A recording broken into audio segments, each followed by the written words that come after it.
my Deasley. Damn. Get off my Deasley. Goddamn. Get off my Deasley. Damn. Get off my Deasley.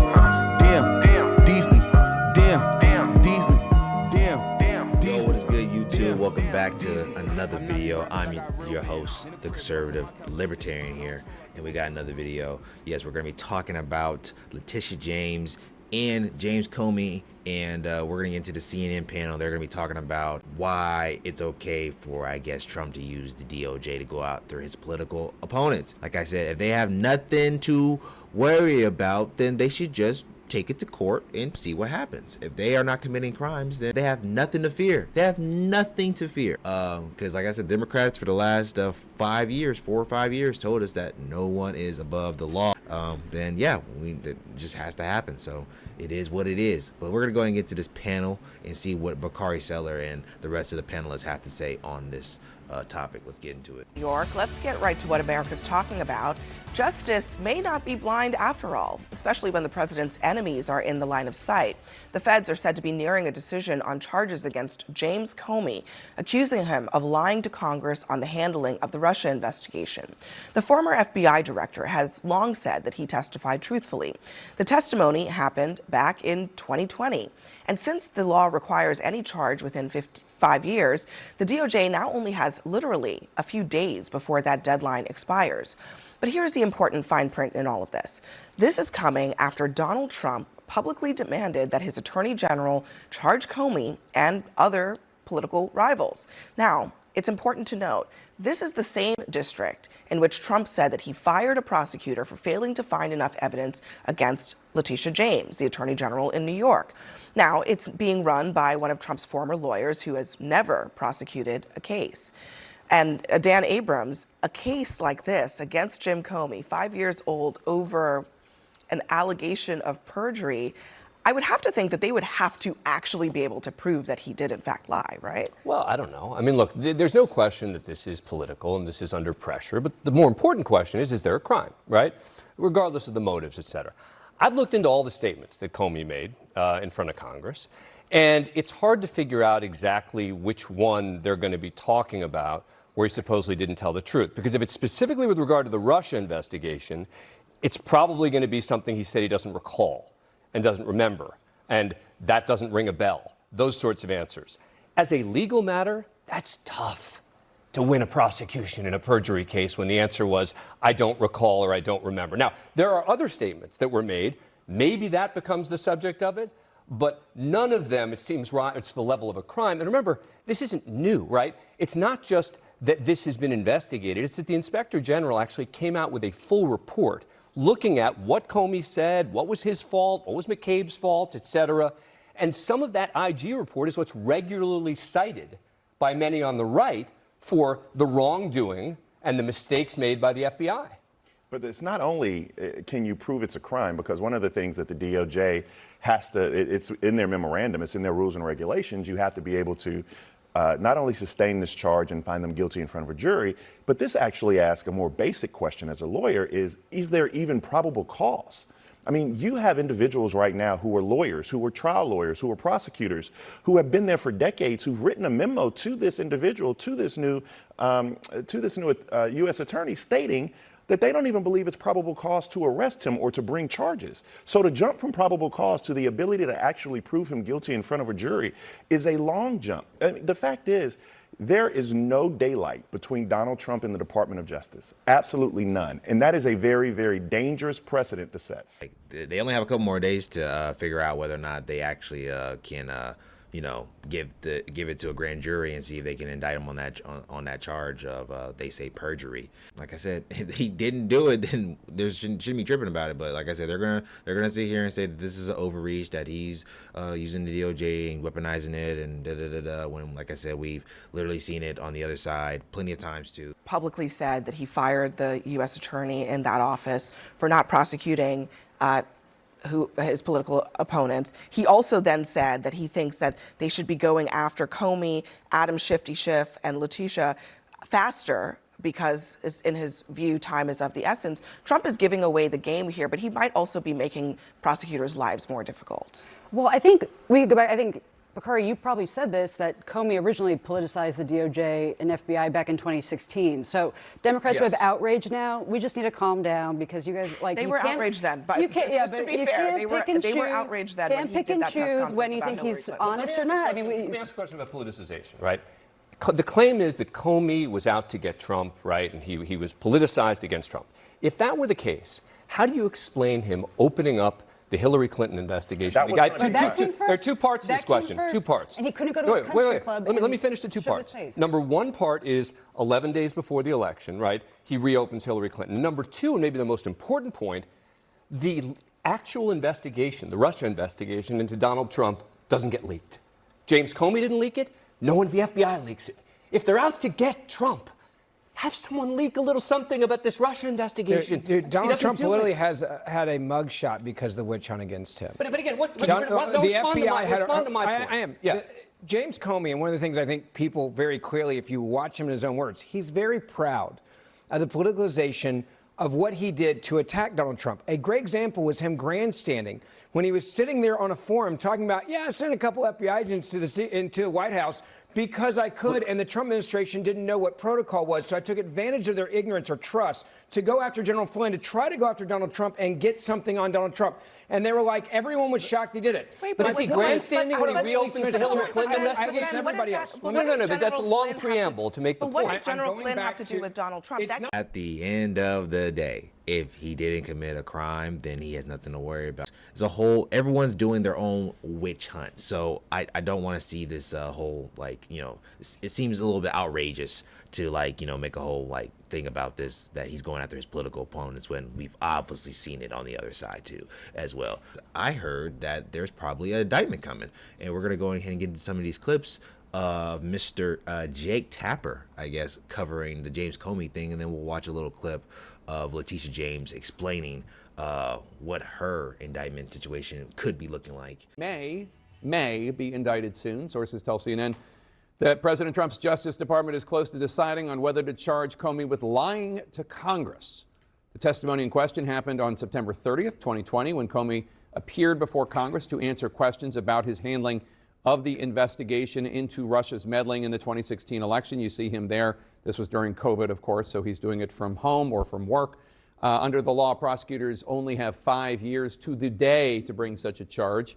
If a grand jury does approve the case in the coming days, this would be one of the highest profile indictments in President Trump's second term. And this comes after President Trump made blatant public directives to his Attorney General, Pam Bondi, to prosecute his political enemies, including Comey. And of course, he fired a U.S. attorney for not bringing criminal charges against his opponents. CNN Crime and Justice correspondent Caitlin Polantz and CNN Senior Justice correspondent Evan Perez join us now. So, Caitlin, what are prosecutors doing right now before they run out of time? Well, to the best of our knowledge, they are getting ready to present a case to a federal grand jury in the Eastern District of Virginia. So that's part of the federal court system in Virginia, where a lot has gone down in the past few days. What we do know about this is the contours of what has to happen between now and Tuesday. So we know that the prosecutors are looking at the possibility that James Comey lied to Congress. That's according to sources that Evan and I have. And we also know that that possible perjury charge, there's a deadline to bring it, because in the federal court system, you have 5 years to bring a charge. And that testimony Comey gave, it was on September 30th of 2020. September 30th, that's next Tuesday, and grand juries don't sit every day. What day will the Justice Department be able to go before a secret grand jury in one of the federal courthouses in the Eastern District of Virginia? Today's a possibility. Tomorrow, Monday, not a lot of time, and they will have to convince those grand jurors, between 14 and 22 people, to vote yes to indict Comey. We know that there have also been several different investigations around Jim Comey over the years after he was the FBI director. A lot of scrutiny there. He's the person that Donald Trump was posting on social media about over the weekend, saying no talk, all action, no talk, justice must be served, mentioning what about Comey. This situation, we don't know the exact details of what this indictment will say, but we are waiting to see exactly what emerges out of the federal. Well, basically what I could tell you is that we all know, because I have a little thing right here I pulled up to actually see what the charges and allegations that are being given to James Comey. And the allegations are that he gave false and misleading testimony to Congress about his actions, including whether he authorized leaks. Investigation, prosecutors assessed whether his testimony in September 2020 might amount to perjury and obstruction. Weak points, the prosecutor reportedly found insufficient evidence to meet the standard of an indictment. As you know, Trump did get rid of that last AG or whoever the prosecutor they had to go ahead and put in another new prosecutor who is going to prosecute the case. To run that office. And we know that one of the things that he's been investigating in not only Comey, but also the investigation into alleged mortgage fraud by Letitia James, who is the New York Attorney General who brought the civil fraud cases against Trump and his company. Siebert and his prosecutors there were balking at that case in particular, which led Trump over the weekend to essentially lash out at Pam Bondi and at Siebert. He fired him on Friday, and he installed on Monday Lindsay Halligan, who is one of his former attorneys. And so she took office on Monday, Jake, and she has now been seen in the last few days at the Justice Department. Surely this is among the cases that she's looking at to see when they could bring it. And as Caitlin points out, we don't know when they'll do it, but they certainly have to make a decision between now and Tuesday. And Siebert, they sat here and claimed for, years now. And then this is going to be going up against a grand jury. So if a whole jury of people say there's not enough evidence, then obviously there's not enough evidence, and they'll push this to the side. Court of law with his peers, and he will have to present his case and make it clear that he didn't commit these crimes. They have, like I said, Letitia James, which we're going to get into that right now, and her allegations and what she could be facing soon here in its coming days. The National Labor Board and Miss Carla Hayden, who is the Librarian of Congress. Both of these are historic individuals. Of course, there was Miss Cook, and of course myself. And I was always taught by my father that one should own real estate. And so as a result of the equity in my home, I decided to purchase property for a family member. And what they fail to mention is that it's really critically important that individuals own a piece of property, that they have equity, that they use that equity to fund colleges and purchase property and et cetera. That it's part of being a member of the middle class, and that if you want, obviously, to advance yourself, it's really critically important that you own real estate. Now, what they are focusing on is, paperwork issues. No one is engaging in mortgage fraud. And I am certain that the individuals who are investigating all of us, if you look at their mortgages, if you look at their campaign finance, if you look at their paperwork, I am sure that somewhere in there they perhaps missed a statement, or they failed to fill something out, or something minor, relatively minor. But the point is that this is nothing more than acts of revenge, retribution, and a revenge tour. Donald Trump said that he would engage in acts of retribution. He said that, he would engage in revenge, and that's all that it is. And I had a big victory in New York, I might add. I saved myself $500 million with a fake, corrupt Attorney General, a really corrupt person with a corrupt judge who was disgraceful, and they're being mauled right now by everybody.